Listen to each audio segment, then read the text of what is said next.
Hey everyone, welcome back or welcome to my channel. My name is Kaya. Thank you for tuning in today. So, on the agenda is to walk you through how I got my Kia Forte 2022 at 19. So, if you want to know or you want to learn some tips and tricks about how to get a new car, then keep on watching. Okay, so first, there's two steps. I'm going to say there's two steps in order to, really walk into a dealership and be like, hey, can I get a car? And they'll be like, yeah, you can get a car. Step number one, income. You need some type of money coming through to a bank account to show like, hey, I'm making money. I can pay for this car, You come in there, you say, I don't got no job. They're going to be like, well, how are you going to pay for the car, Number two is credit. I know people look at credit as like a very hard thing to get into. It can be tedious at times, but I promise you it's really simple once you get the hang of it. So you're gonna need some type of credit before you walk into a car dealership because they want someone who is responsible. They want somebody, and they want basically what your credit does is it shows that you have been responsible. You pay things on time, because these people want their money and they will go beyond any means to get it. So to go into credit a little bit more, I was able to get my car because my mom put me on her credit card as an authorized user. So I would say step number one is finding parent, guardian, someone who has a good credit score, and ask them, can they add you onto their credit card as a authorized user, I think it's called. And what that basically does is that basically gives you their credit score. But make sure it's a credit card. Make sure when you ask them, make sure they put you on a credit card that they've had since the beginning, since they first got put on, got put onto the game of credit cards. And when you get added onto a credit card with someone who's had the credit card for a long time, it really shows that they have been responsible in their payments. So basically what that does, when you get put onto their credit card as an authorized user, now you basically have their credit score. So when I got added onto my mom's credit card, I had like a 700 credit score, automatic, and I had no previous credit card history prior to being added onto my mom's. After I did get added onto her card, I decided to get my own credit card so I can build my credit even more, just so I can learn the ins and outs of credit. Now, just a little bit of a little, I don't know what you call it, little input on credit.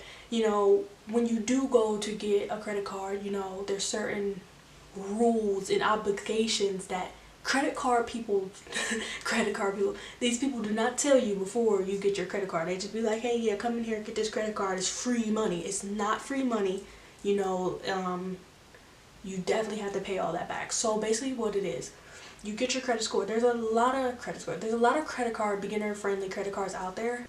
I have Capital One, and I think that's like, I love that credit card. You get cash back. It's really good. And they have the app and everything. That way I can go on there and see what my payments are due. There's also, Chase Freedom. There's a lot of beginner friendly credit cards out there. I would just say go searching and, pick which one suits you best, suits your needs best. So when you get a credit card, there is a percentage amount. There's a percentage that they don't want you to go over. 30% basically. So let's see, my credit card is $300. And I think 30%, I don't do math, but all I know is I can't go over $90. And it's not a lot, but it gets me through when I want to get Starbucks or something, something tiny, not something large. So yeah, you can't go over that limit, and for the life of me, I don't understand why you can't go over that limit, but if you go over that limit, then it looks bad. Then you also want to make your payments on time. Payments are due every month. My credit card limit is $25 a month, so I pay $25 every month, and I paid a little bit. I paid like a week or two beforehand just because I like paying my stuff early, and then once I do that, I'm back to using it again. So yeah, that's a little insider on credit card usage. Now, to get into getting a car, so what you're going to do, you're going to pick which car you want. What car appeals to you? Which car do you like? Remember to keep in mind, your income, how much you make, and make sure to set a budget for yourself. So before I went into the car dealership, I just thought about how much could I pay a month towards a car. So I work at Amazon, I work 15 hours a week, I make about $800 a month. So I just knew right then and there, I don't want it to be, I'm gonna keep a price range of like $300 to $400. That's the max I can do before I'm like broke. So I did that. Next, I chose a dealership. Now, me personally, I chose Kia because I like the way the new Kias look. They look really nice. They look very organic. Organic. I don't know what that means. They just look really sleek, and I love the new logo that they put on their cars. I just knew right then and there, I was like, yeah, I need a Kia. So before I went to the dealership, I looked at their website and I picked the 3 cars that I knew that I wanted. Now, I knew I couldn't afford like a truck or SUV, so I kicked that out the list automatically. I looked at the Kia K5, which that is the one that I really, really, really wanted. Like, I knew when I walked to the dealership, I'm like, yeah, I want this car. The second was the Forte. That was the one I'm like, okay, I'm probably going to get this one if they tell me that the K5 is too expensive. And then the last one was the Kia Soul, which I didn't want it, but for some reason in my mind I thought that one was going to be cheaper because, I don't know, Kia, back in the day, Kia used to do like a buy one get one free or something like that, and I was just like, I feel like they're going to try to offer me that one because it's the cheapest one. So that was my mindset before I went into the thing. Now, when you go to the dealership, I would suggest bringing somebody with you, someone who, you know, knows about car salesmen, because I feel like, you know, you go by yourself, especially if you're young, they will try to find some way to like get you out of more money, and that's the last thing that you need. So my mom was out of town, so I took my grandma, and it was great because she has a lease already, so she kind of knows the ins and outs of, you know, getting a car. So yeah, so like those things before you go into the dealership, make sure you got that all situated, all sorted out, so you kind of go in there knowing something, you know, especially like you go in there knowing nothing. That's how they try to mess you over a little bit. And not saying that these car salesmen, their mindset is to mess you over, but like, they're a car salesman. Their job is to sell you on a vehicle, so they will do anything in their power to get you to get a car while you're there, you know, like that's their job, that's how they make their money. So just do those things before you go in there, just so you can have a mindset, or you know what you're doing when you get in there, or kind of know what you're doing, because I didn't know what I was doing. He was texting me because I didn't know what I was doing when I went in there, and luckily I had my grandma. Just a little backstory of like why I got my Kia in the first place. I did have a car that my mom bought for me when I turned 16 because, you know, I got my license as soon as I turned 16. I couldn't be in the house any longer. I love just getting up and going, and as times change, I don't like driving anymore. I go to work and come back home. I don't go anywhere else. But when I was 16, I was like, you couldn't stop me. I was going to Starbucks, getting my coffee, you know, going to the mall, stuff like that. So I did have a car. It was a Pontiac G6 2006. His name was Brad, and he was a trooper. Buddy got me back and forth to like wherever I was going. But last year towards the end, he started to get a little iffy, and like he started to have some problems, and my mom was like, well, you can't drive the car until we get it fixed. And now I was homebound, and I don't like the idea of being in my house knowing I can't leave. Like, I like being at home. I'm at home 24/7, but the fact that I couldn't leave was like, ugh, I don't like that. So before my birthday, and I wanted a car before my birthday, before my 18th birthday, before my birthday, I got up and I said, yeah, I'm going to get a car because I can't take this anymore.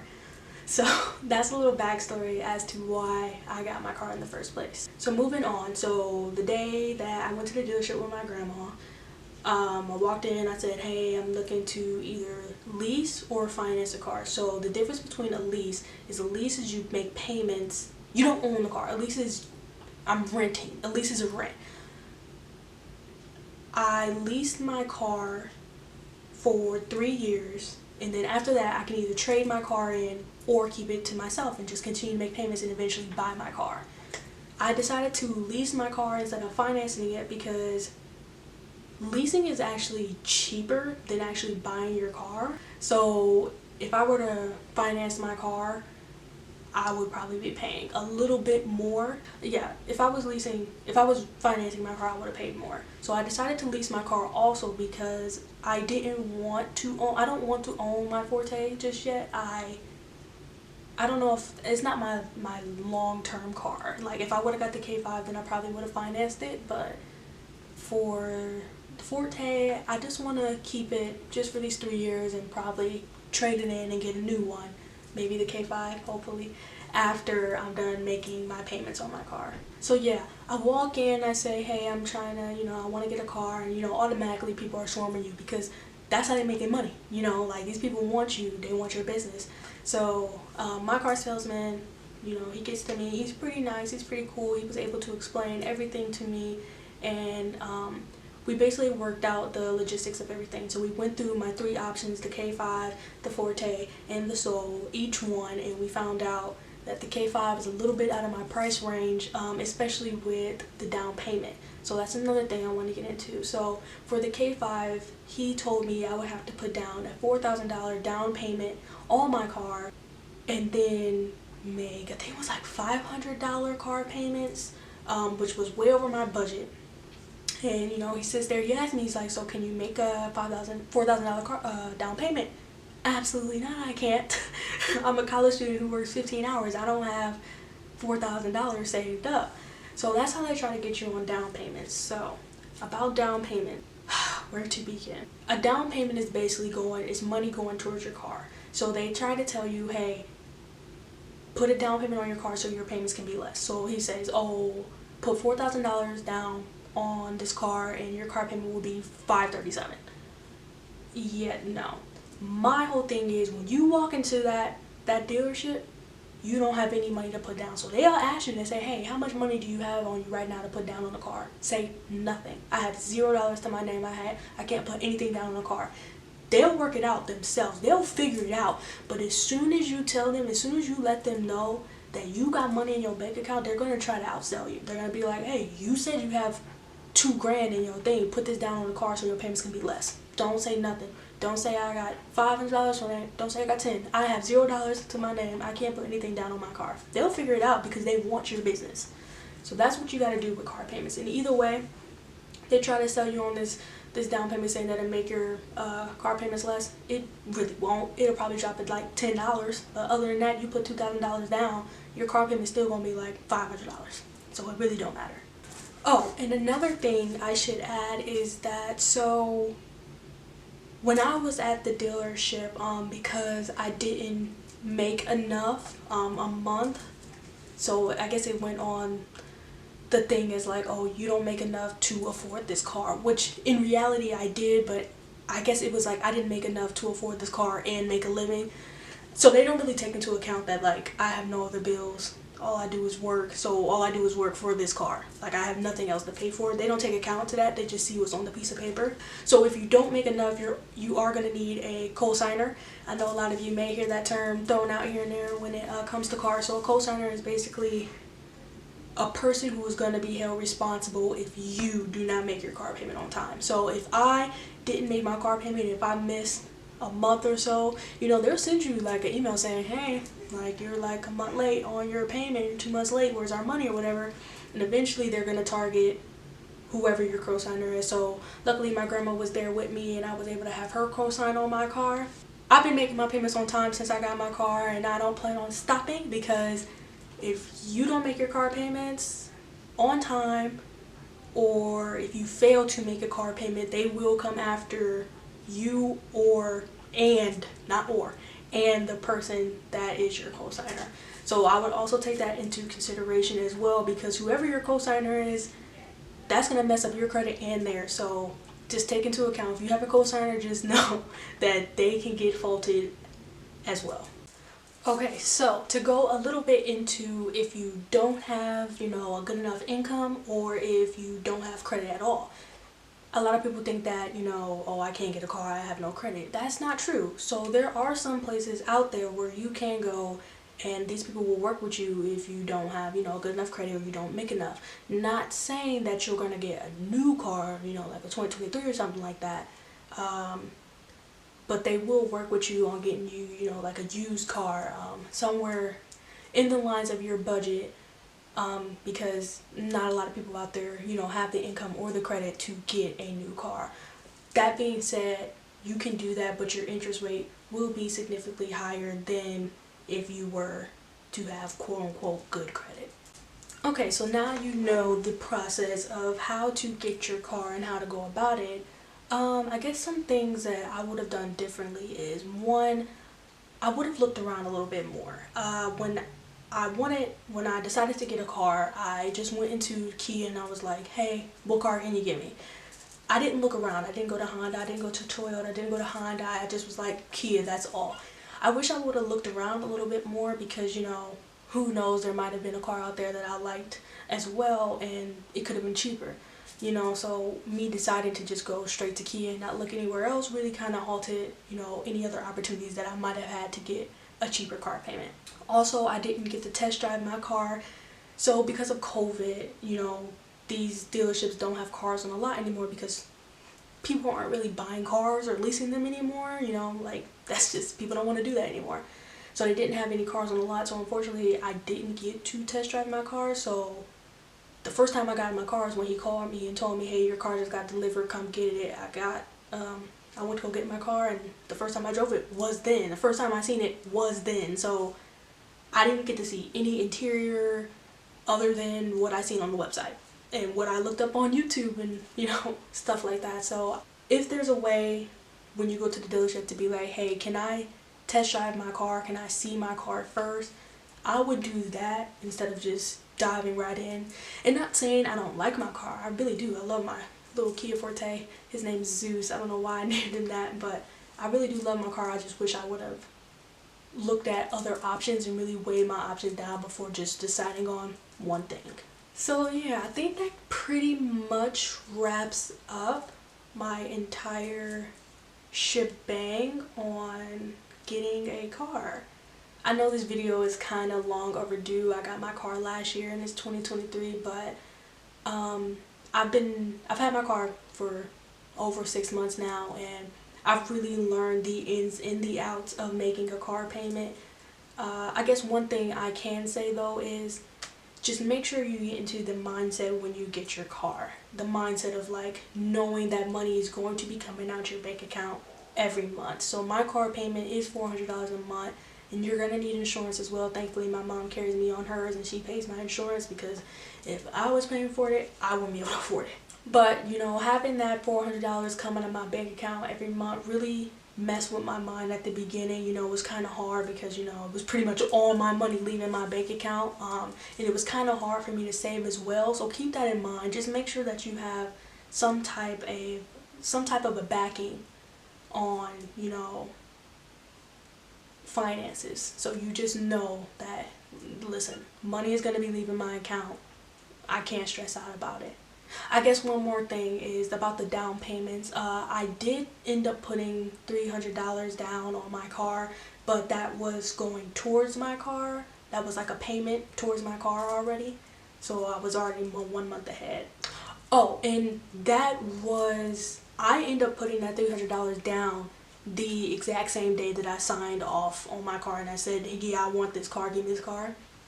So that was, alright, my camera died, but like I was saying at the end there is like I made that $300 down payment the same day that I walked into that dealership. So just know, just have a little bit of money stored away, maybe like $500. Don't tell them that you have that, but just know in the back of your mind, if I need to make a payment right now, I have the money. So just make sure you have a little bit set to the side just in case if you have to make a payment right then and there, because they have to secure your spot. They have to know you're not joking, you know, when you say like, hey, I want this car. Okay, so put money down. It's like a deposit basically. That's basically what it is. But just make sure not to let them know that you have that money on you. So they will continue to ask you over and over again, well, can you do this? Can you put this much down? Well, we can work here. Can you put this much down? No, I don't have any money. Like that should be your best response. I don't have any money, sorry.